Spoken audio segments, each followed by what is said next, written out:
اور جب بھی کسی ہستی کے بارے میں ذہن میں شک آ جائے تو جس ذات کے بارے میں ذہن میں شک پیدا ہو جائے پھر اس ذات کے ساتھ قلبی تعلق نہیں رہتا،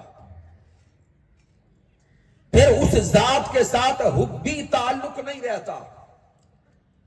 گویا وہ اس ایک سوال اور اعتراض کے ذریعے معاذ اللہ ہمارے دلوں سے محبت مصطفیٰ کو نکالنا چاہتے،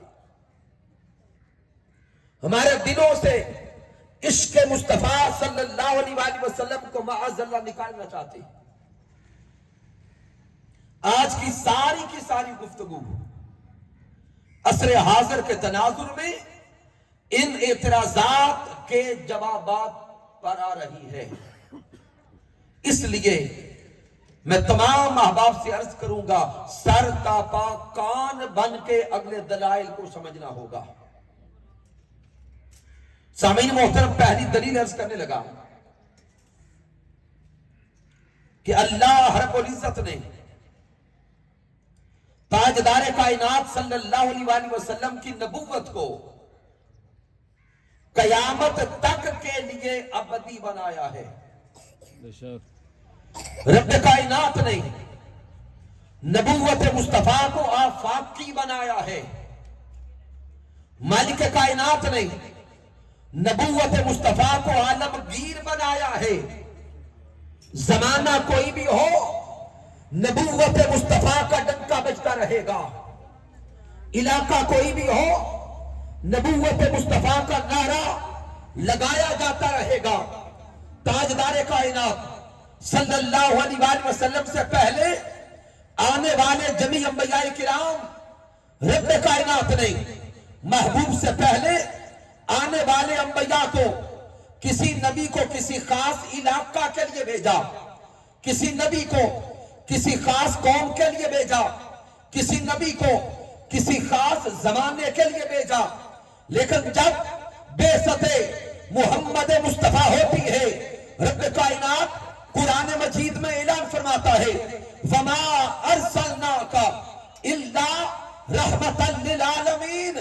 میرے رب قرآن میں اعلان فرماتا ہے پہلے سب انبیاء کی نبوت زمانی اعتبار سے مکانی اعتبار سے محدود تھی، اب وہ حبیب آیا ہے جس کی نبوت کل عالمین پر حاوی ہے۔ زمانہ کوئی بھی ہو نبوت مصطفیٰ کا ڈنکا بجتا رہے گا، علاقہ کوئی بھی ہو نبوت مصطفیٰ کا ڈنکا بجتا رہے گا، عالم کوئی بھی ہو نبوت مصطفیٰ کا ڈنکا بجتا رہے گا۔ چاہے دور کوئی قدیم ہو تب بھی پیغام نبوت مصطفیٰ کا ہوگا، زمانہ آج حال کا ہو تب بھی پیغام نبوت مصطفیٰ کا ہوگا، یوم قیامت ہو تب بھی پیغام نبوت محمد مصطفیٰ کا ہوگا۔ تو اللہ رب العزت نے نبوت مصطفیٰ صلی اللہ علیہ وآلہ وسلم کو ابدی بنایا، نبوت مصطفیٰ کو عالمگیر بنایا، اور پھر صرف یہ ایک مقام نہیں، قرآن مجید فرقان حمید میں متعدد مقامات پر مالک کائنات نے نبوت مصطفیٰ کی عالمگیریت کو بیان کیا ہے۔ مالک کائنات سورہ الفرقان میں ارشاد فرماتا ہے تبارک الذی نزل الفرقان علی عبدہ لیکون للعالمین نذیرا۔ رب کائنات فرماتا ہے برکت والی ہے وہ ذات رب کائنات کی جس نے اپنے بندہ خاص محمد مصطفیٰ کو کل عالمین کے لیے ڈر سنانے والا بنا کے بھیجا۔ پھر مالک کائنات سورہ سبا میں ارشاد فرماتا ہے وَمَا أَرْسَلْنَاكَ إِلَّا كَافَةً لِلنَّاسِ بَشِيرًا وَنَذِيرًا۔ میرا اللہ فرماتا ہے اے سونے محبوب کبریا، ہم نے آپ کو کل انسانوں کی طرف خوشخبریاں سنانے والا اور ڈر سنانے والا بنا کے بھیجا۔ پھر مالک کائنات سورۃ الاعراف میں ارشاد فرماتا ہے قل یا ایھا الناس انی رسول اللہ الیکم جمیعا. رب کائنات زبان مصطفیٰ سے اعلان کرواتا ہے، اے انسانوں، رب کائنات نے مجھے جمیع انسانوں کی طرف سچا رسول بنا کے بھیجا. تو سامعین محترم، یہ نکتہ سمجھ آ گیا کہ آقا علیہ السلام کی سیرت مطہرہ آج بھی قابل عمل اس لیے ہے کہ یہ زمانہ بھی میرے رسول کا ہے اور یہ زمانہ بھی میرے مصطفیٰ صلی اللہ علیہ وآلہ وسلم کا ہے. سامعین محترم، یہی سبب ہے کہ پھر رب کائنات قرآن مجید فرقان حمید میں درجنوں مقامات پر انسانوں کو سیرت مصطفیٰ صلی اللہ علیہ وآلہ وسلم سے جڑنے کا پیغام دے رہا ہے. سورہ الاحزاب میں میرے اللہ نے فرمایا لَقَدْ كَانَ لَكُمْ فِي رَسُولِ اللَّهِ أُسْوَةٌ حَسَنَةٌ. یہاں غور کریں، مالک کائنات لام بھی لام تاکید لایا ہے اور لفظ قد بھی تاکید کے لیے لایا ہے. دو تاکیدات ایک مقام پہ لا کے رب کائنات عموم سے خطاب کرتا ہے. لَقَدْ كَانَ لَكُمْ، اے جمیع انسانوں اگر تم کامیابی چاہتے ہو، اے انسانوں اگر کامرانی چاہتے ہو، اے انسانوں اگر فلاح چاہتے ہو، تو تمہارے لیے سیرت مصطفیٰ صلی اللہ علیہ وآلہ وسلم میں ہی اسوہ کاملہ موجود ہے. اب یہاں غور کریں، لَکُم یہ جو ضمیر ہے جمع کے لیے یہ عموم پر دلالت کر رہی ہے کہ اے انسانوں تمہارا تعلق کسی بھی مذہب سے ہو، تمہارا تعلق کسی بھی ملک سے ہو، تمہارا تعلق کسی بھی ریاست سے ہو اور تمہارا تعلق کسی بھی شعبہ زندگی سے ہو، اگر کامیابی چاہتے ہو تو سیرت محمد مصطفیٰ سے جڑ جاؤ. سیرت مصطفیٰ سے جڑتے جاؤ گے، اس دنیا میں بھی کامیاب ہوگے، قبر میں بھی کامیاب ہوگے اور کل یوم قیامت بھی کامیابی تمہارے قدم چھوئے گی. تو سامعین، مالک کائنات سورہ الحشر میں ارشاد فرماتا ہے وَمَا آتَاكُمُ الرَّسُولُ فَخُذُوهُ وَمَا نَهَاكُمْ عَنْهُ فَانْتَهُوا. سامعین محترم، یہاں مالک کائنات صیغۂ امر میں کلام کرتا ہے. وَمَا آتَاكُمُ الرَّسُولُ، کہ اے دنیا والو تمہیں جو شے بھی میرا رسول عطا کرے وہ لے لو. عاشقوں غور کرے اللہ کے کلام پر. میرا اللہ فرماتا ہے تمہیں جو شے بھی میرا رسول عطا کرے وہ لے لو اور جس شے سے میرا رسول منع کر دے اس سے رک جاؤ. پھر مالک کائنات سورہ آل عمران میں ارشاد فرماتا ہے قل ان کنتم تحبون اللہ فاتبعونی یحببکم اللہ. میرا رب زبان مصطفیٰ سے اعلان کرواتا ہے کہ محبوب ان بندوں سے خطاب فرمائے کہ اگر تم اللہ کی ذات کے ساتھ محبت کا رشتہ جوڑنا چاہتے ہو، اگر تم اللہ کے ساتھ محبت کا تعلق قائم کرنا چاہتے ہو، اللہ کی معرفت چاہتے ہو، اللہ کا قرب چاہتے ہو، اللہ کی رضا چاہتے ہو، فاتبعونی یحببکم اللہ. آؤ اتباع محمد مصطفیٰ کی کرو. جو مصطفیٰ کی اتباع کرتا جائے گا رب کائنات خود اس سے محبت کرنے لگ جائے گا. پھر مالک کائنات سورہ نساء میں ارشاد فرماتا ہے من یطع الرسول فقد اطاع اللہ. مالک کائنات فرماتا ہے جو رسول اللہ کی اطاعت کر رہا ہے یا قیامت تک کرے گا فقد اطاع اللہ، تحقیق اس نے اللہ کی اطاعت کر لی.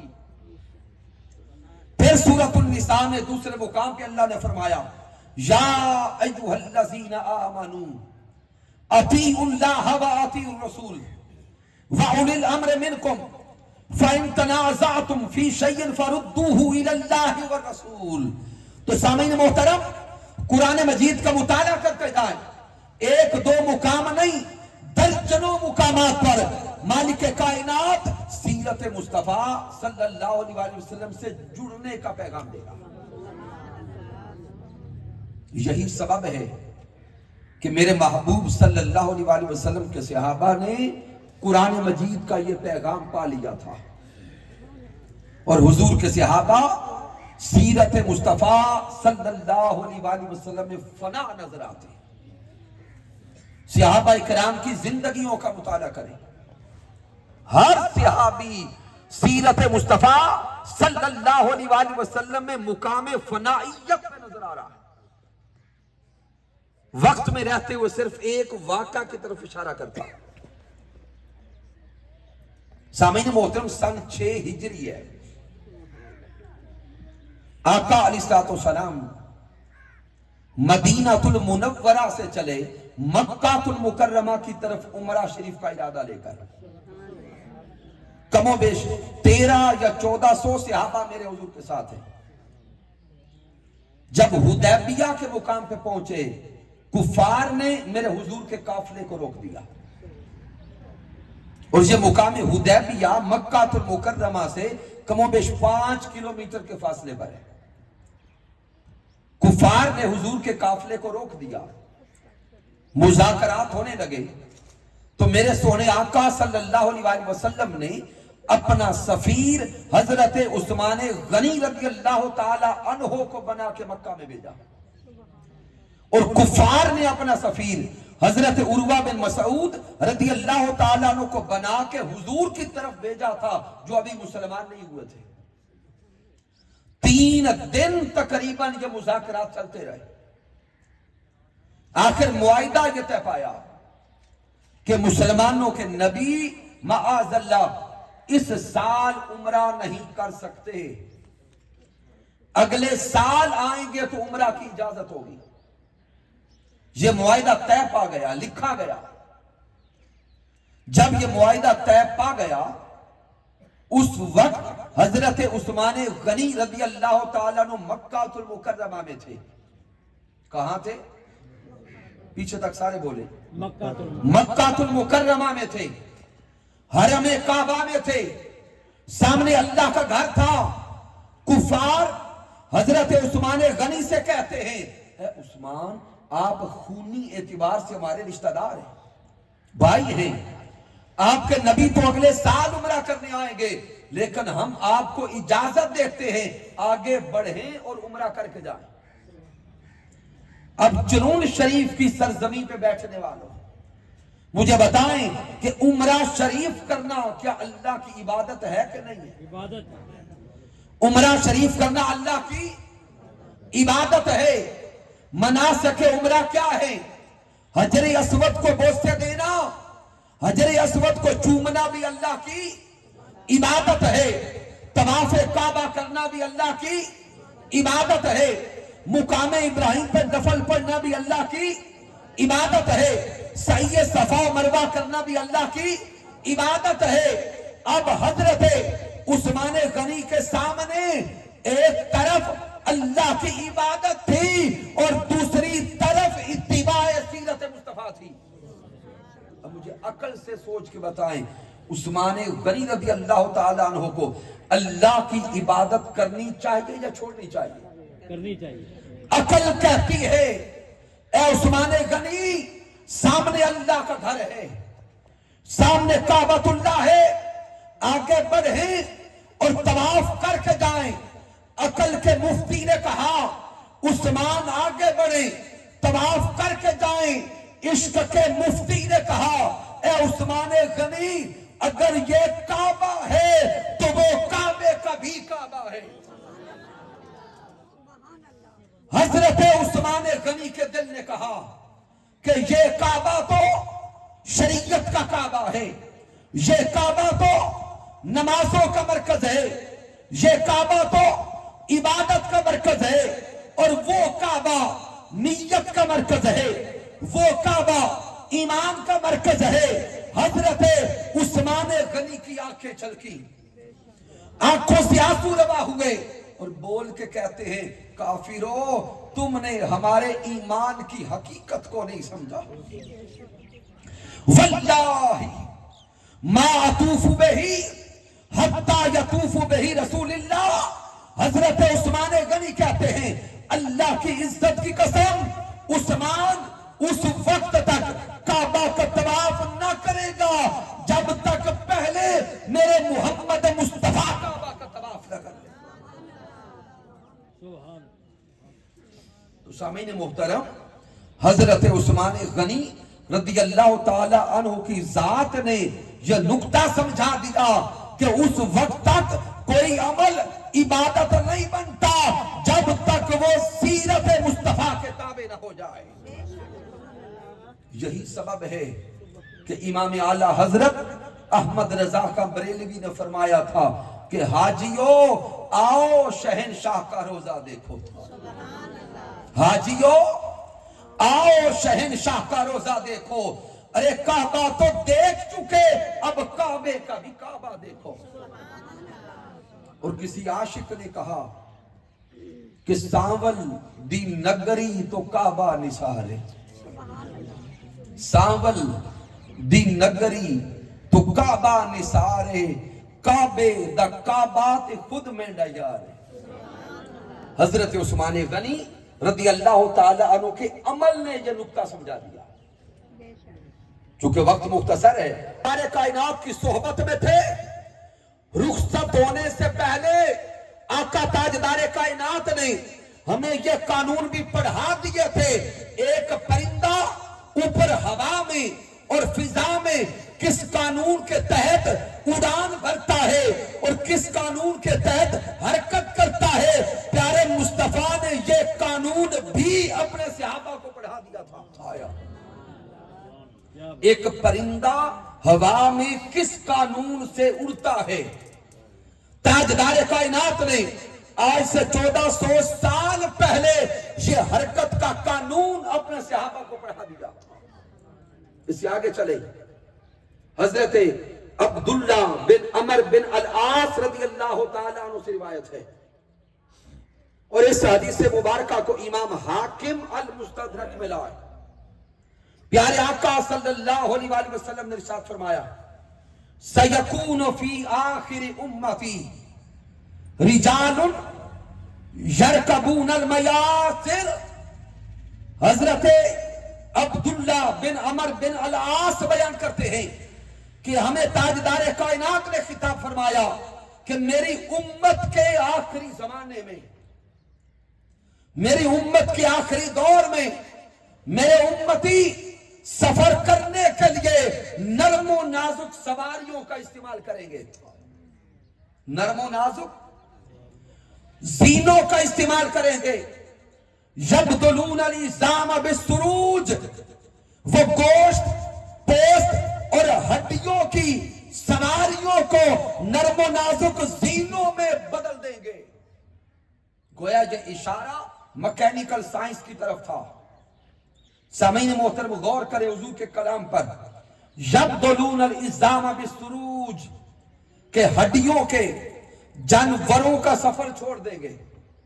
آج سے صرف 40 50 60 سال پیچھے چلے جائیں, ہمارے بزرگ احباب سفر کرتے تھے یا گھوڑوں پر یا اونٹوں پر یا گدھوں پر.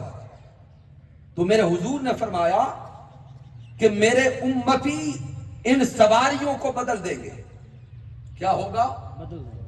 سواریوں کو بدل دیں گے. یہ ہڈیوں اور گوشت والی سواریوں پہ سفر چھوڑ کر نرم و نازک سواریوں کی طرف آگے بڑھ جائیں گے. گویا آج سے 1400 سال پہلے میرے مصطفیٰ بتا رہے تھے کہ چرنڈ میں رہنے والے آنے والے دور میں سفر گاڑیوں پہ کر رہے ہوں گے, سفر جہازوں پہ کر رہے ہوں گے. تو آج کے دور کے جوانوں مجھے بتائیں تو صحیح, آقا تاجدار کائنات صلی اللہ علیہ وسلم نے یہ سائنسی ایجادات جو آج سے 1400 سال پہلے بیان فرمائی تھی، حضور تاجدار کائنات کو کس سائنس نے بتایا تھا کہ ایسا ہوگا؟ سائنس نے حضور کو نہیں بتایا تھا، بلکہ میرے مصطفیٰ نے سائنس کو بتایا تھا۔ پھر سے آگے غور کریں، حضرت ابو سعید خدری رضی اللہ تعالیٰ عنہ سے روایت ہے، آقا تاجدار کائنات صلی اللہ علیہ وسلم نے فرمایا، والذی نفسی بیدہ لا تقوم الساعہ، آقا نے فرمایا اس ذات کی قسم جس کے قبضہ قدرت میں مجھ محمد مصطفیٰ کی جان ہے، اس وقت تک قیامت بپا نہیں ہوگی۔ کب تک؟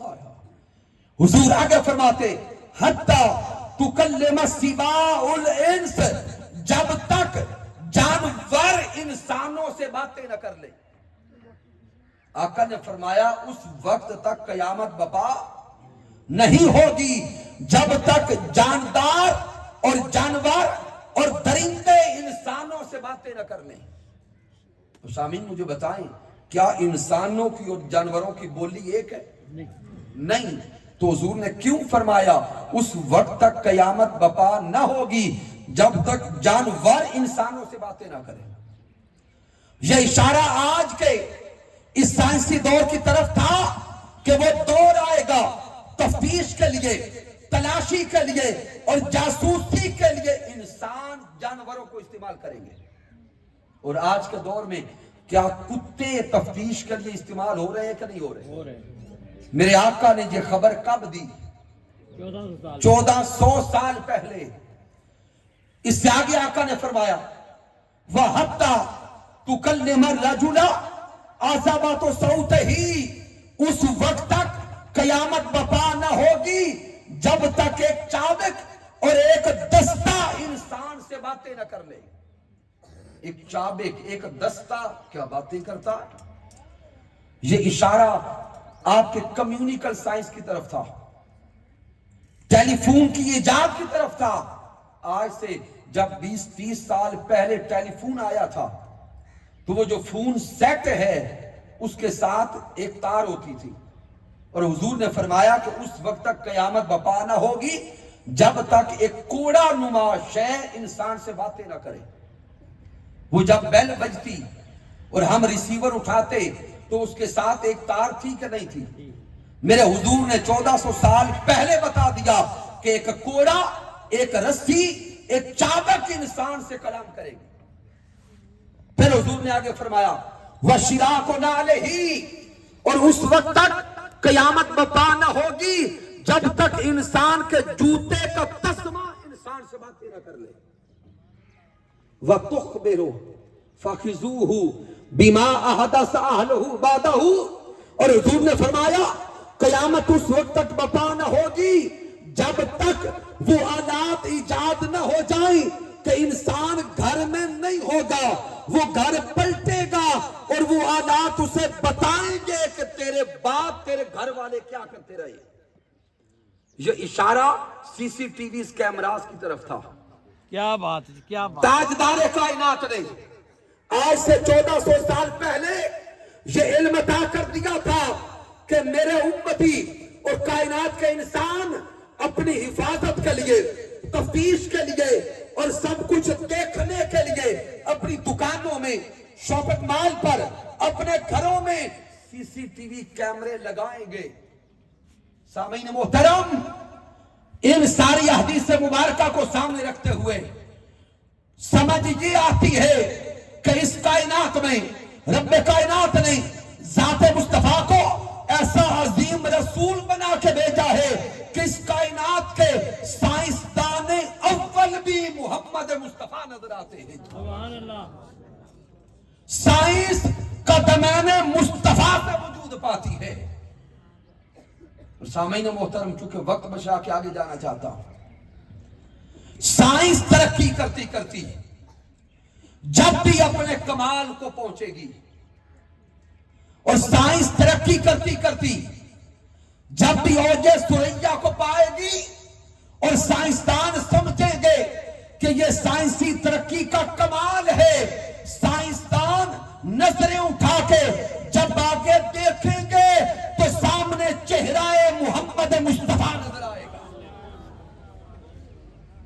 پتہ چلا کہ سائنسی ترقی کی ابتدا بھی تاجدار کائنات صلی اللہ علیہ وآلہ وسلم کے فرمان اقدس سے ہوتی ہے. اس لیے اس سائنسی دور میں رہنے والے میرے بیٹوں اور بیٹیوں، سائنس پڑھنے والے جوانوں اور سائنس کی طرف رغبت رکھنے والے جوانوں، اس نقطہ کو سمجھ کے جائیں. سائنس، ایجادات یا ترقی، یہ سب کچھ پیچھے ہے. سیرت محمد مصطفیٰ ان سب کو رہنمائی فرما رہی ہے. لہذا سیرت مصطفیٰ صلی اللہ علیہ وآلہ وسلم آج کے دور کے سارے تقاضوں کو پورے کر رہی ہے. سارے تقاضے پورے کر رہی ہے. آج کے دور کے تقاضے تو کیا، سائنس ابھی پیچھے ہے، میرے مصطفیٰ کی سیرت اس سے بھی بہت آگے ہے. گفتگو کے آخری حصے میں آئے. سامعین محترم، ہم آقا تاجدار کائنات صلی اللہ علیہ وآلہ وسلم کی محبت کا دم بھرنے والے، ہم حضور تاجدار کائنات سے محبت و عشق کے دعوے کرنے والے. لیکن سامعین، عصر حاضر میں اگر ہم اپنی اخلاقی کیفیات کو دیکھیں، ایک طرف دعوی عشق مصطفیٰ صلی اللہ علیہ وآلہ وسلم بھی ہے، اور دوسری طرف ہماری زندگیوں میں سیرت الرسول کا رنگ نظر نہیں آتا. اس ملک میں 98% سے زائد مسلمان رہتے ہیں. اس کے باوجود اس ملک کی کیفیات ہر کسی کے سامنے حرام خوری کا بازار گرم ہے، رشوت خوری عام ہے، جھوٹ عام ہے، بددیانتی عام ہے، ملاوٹ عام ہے، دوسروں کے حقوق چھینے جاتے ہیں، قتل و غارت گری کی فضا ہے. سامعین محترم، اپنے دل پہ ہاتھ رکھ کے اپنے آپ سے بات کر کے فرمائیں، کیا حضور کا امتی ہو اور وہ لقمہ حرام کھائے؟ کیا حضور تاجدار کائنات کا امتی ہو اور جھوٹ بولے؟ کیا حضور کا امتی ہو اور حلال چیزوں میں ملاوٹ کرے؟ تو سامعین محترم، ذہن سوال کرتا ہے کہ ہمارے وہ دعوی عشق مصطفیٰ کہاں ہیں؟ ہمارے وہ نعرے کہاں ہیں؟ اور سامعین، صرف اتنا نہیں، رہتے مسلمان ہیں لیکن سگا بھائی کا دشمن نظر آ رہا ہے. بہنیں بھائیوں سے دور ہیں، رشتہ داروں میں ناراضگیاں ہیں، پڑوسی ایک دوسرے سے لڑتے نظر آتے ہیں. اور آج اگر خبروں کو پڑھیں، سوشل میڈیا کو دیکھیں، پرنٹ میڈیا کو دیکھیں، الیکٹرانک میڈیا کو دیکھیں، ہر روز درجنوں خبریں قتل و غارت کی ملتی ہیں. اور پھر بدقسمتی کی انتہا کہ وہ قتل و غارت گری کی فضا ہمارے ضلع منڈی بہاؤالدین میں سب سے آگے نظر آ رہی ہے. جبکہ آقا تاجدار کائنات صلی اللہ علیہ وآلہ وسلم نے اللہ کا پیغام ہمیں پہنچایا. رب کائنات قرآن مجید میں ارشاد فرماتا ہے، سورۃ المائدہ، میرے اللہ نے فرمایا، من قتل نفسا بغیر نفس او فساد فی الارض فکأنما قتل الناس جميعا. میرا رب ارشاد فرماتا ہے، جس نے کسی ایک انسان کو ناحق قتل کیا، جس نے کسی ایک انسان کو ناحق قتل کیا، گویا اس نے ساری کی ساری انسانیت کو قتل کر دیا. جس نے ایک انسان کو قتل کیا، کل یوم قیامت جب اس کا نامہ اعمال کھلے گا تو لکھا ہوگا کہ اس نے ساری کی ساری انسانیت کا خون بہایا ہے. پھر سامعین محترم، میرے آقا صلی اللہ علیہ وآلہ وسلم نے ارشاد فرمایا، ان ابی ہریرہ رضی اللہ تعالی عنہ، متفق علیہ حدیث مبارکہ، حضور فرماتے اول ما یقضا بین الناس یوم القیامہ فی الدماء، حضور نے فرمایا کل یوم قیامت مالک کائنات جس کیس کا سب سے پہلے فیصلہ کرے گا وہ قتل کا کیس ہوگا. مایوسی کی وجہ سے، والدین سے ضد کی وجہ سے اور والدین سے ناراضگی کی وجہ سے ایک لمحہ لگتا ہے کہ ہمارے جوان بیٹے اور بیٹیاں خودکشی کر جاتے ہیں. سامعین محترم، خودکشی کیوں؟ جبکہ آقا تاجدار کائنات صلی اللہ علیہ وآلہ وسلم نے اللہ کا پیغام پہنچایا. میرا رب سورۃ النساء میں فرماتا ہے وَلَا تَقْتُلُوا أَنفُسَكُمْ، ارے لوگوں اپنی جانوں کو اپنے ہاتھوں سے ضائع نہ کرو، اپنے آپ کو قتل نہ کرو. ان اللہ کان بکم رحیما، جس معاملے میں پریشان ہو اس معاملے کو رب کی بارگاہ میں پیش کرو، رب کائنات تمہارے لیے بہتر راستہ نکال دے گا. کیوں خودکشی کرتے ہو؟ پھر سامعین متفقون علیہ حدیث پاک ہے، میرے آقا صلی اللہ علیہ وآلہ وسلم نے فرمایا من قتل نفسہ بحدیدہ فحدیدتہ فی جدہ، میرے آقا نے فرمایا جس نے کسی لوہے کے اوزار کے ذریعے اپنے آپ کو قتل کیا، رب کائنات کل یوم قیامت اسے جہنم میں ڈال کر وہی لوہے کا اوزار اس کے ہاتھوں میں پکڑائے گا. فی ناری جہنم خالدن مخلدن فیہا ابدا. میرا اللہ فرماتا ہے خودکشی کرنے والا سیدھا جہنم جائے گا، فیہا ابدا، اور ہمیشہ ہمیشہ کے لیے اللہ اسے جہنم کی آگ میں رکھے گا. جس نے لوہے کے اوزار کے ذریعے اپنے آپ کو قتل کیا، بندوق کے ذریعے، تلوار کے ذریعے، چھری کے ذریعے، میرے آقا فرماتے ہیں مالک کائنات اسے جہنم میں ڈال کر وہی ہتھیار اس کے ہاتھوں میں دے گا، وہ بار بار مرے گا، بار بار زندہ کیا جائے گا. پھر آقا نے فرمایا جس نے زہر کھا کے اپنی جان لی، مالک کائنات اسے جہنم میں ڈال کر وہی زہر اس کے ہاتھوں میں پکڑائے گا، وہ زہر کھا کے بار بار مرے گا، پھر زندہ کیا جائے گا، پھر مارا جائے گا. اور جس نے پہاڑ سے چھلانگ لگا کے یا کسی اونچی جگہ سے چھلانگ لگا کے اپنے آپ کو قتل کیا، کل جہنم میں ڈالا جائے گا اور بار بار اسے اونچی جگہ سے گرایا جائے گا.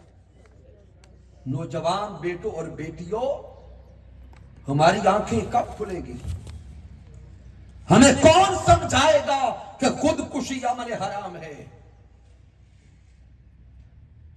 سامعین محترم، آقا علیہ الصلوۃ والسلام کی سیرت مطہرہ کا مطالعہ کریں. حضور تاجدار کائنات صلی اللہ علیہ وآلہ وسلم نے ساری زندگی دوسروں کو معاف کیا ہے. میرے آقا نے دوسروں کو ہمیشہ معاف کیا. ہم حضور کے امتی ہو کر اپنے سگے بہن بھائیوں کو معاف نہیں کرتے. سامعین محترم، سن 8 ہجری ہے، مکہ المکرمہ فتح ہو گیا. آقا تاجدار کائنات صلی اللہ علیہ وآلہ وسلم فاتح کی حیثیت سے مکہ میں داخل ہوئے. وہ سارے دشمن جنہوں نے ساری زندگی حضور کو ستایا ہے، وہ گردنیں جھکائے آقا کے سامنے کھڑے. ارے یہ مکہ والے وہ بدترین دشمن کہ جب میرے آقا نے نبوت کا اعلان فرمایا، انہوں نے دشمنی کا اعلان کر دیا. آقا تاجدار کائنات کو درجنوں بار شہید کرنے کے پلان کیے، درجنوں بار حضور پہ حملے کیے،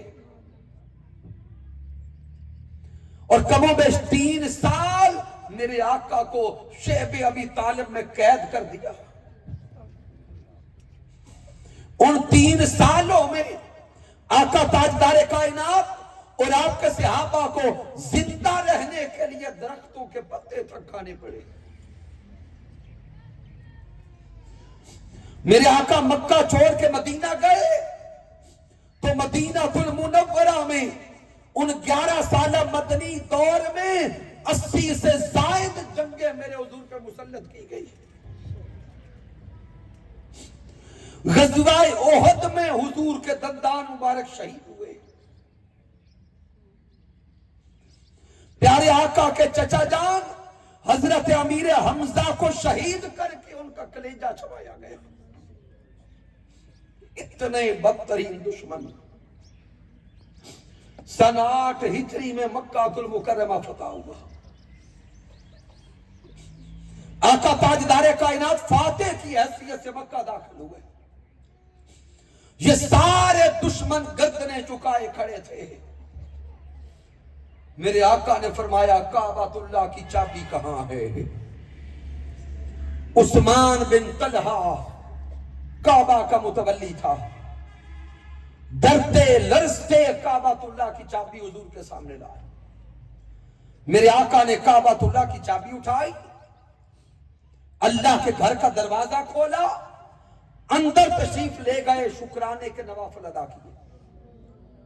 باہر تشریف لائے تو ابھی عثمان بن طلحہ وہیں کھڑا تھا. جسم پہ کپ کپی تاری تھی, چہرے پہ خوف کی حالت تھی.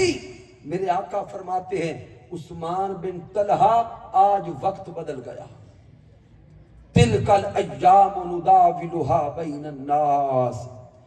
آقا نے فرمایا کل کعبۃ اللہ کی چابی تیرے ہاتھوں میں تھی اور آج کعبۃ اللہ کی چابی میرے ہاتھوں میں ہے.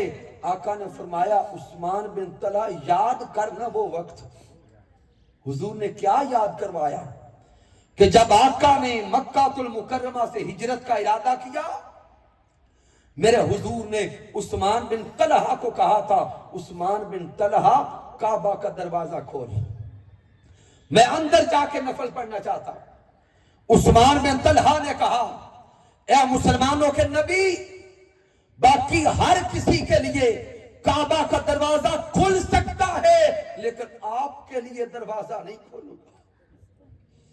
میرے حضور کی آنکھیں برس پڑی. تاجدار کائنات برستی آنکھوں کے ساتھ مکہ کو الوداع کہہ گئے. میرے حضور مکہ کو الوداع فرما رہے تھے اور زبان پہ جملے تھے اے کعبۃ اللہ اور اے مکہ المکرمہ, مجھے تجھ سے بڑا پیار ہے. اے مکہ مجھے تجھ سے بڑا پیار ہے. میرا لڑکپن یہاں گزرا, میری جوانی یہاں گزری, لیکن اے مکہ تیرے باسی اب مجھے یہاں رہنے نہیں دیتے. آقا تاجدار کائنات مکہ کو الوداع کہہ گئے. سن 8 ہجری مکہ فتح ہو چکا. سارے دشمن گردنیں جھکائے کھڑے ہیں. میرے آقا فرماتے ہیں عثمان بن طلحہ اپنے ہاتھ آگے بڑھا. اللہ.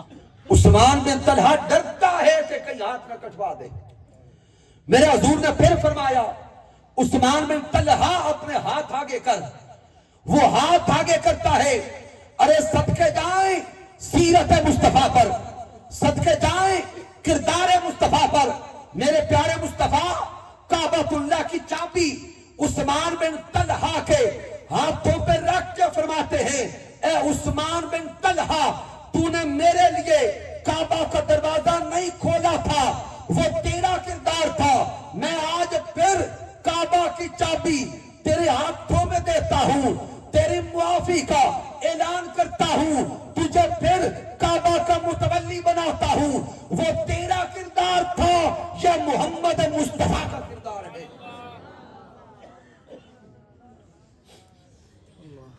وہ تیرا کردار تھا, یہ محمد مصطفیٰ کا کردار ہے.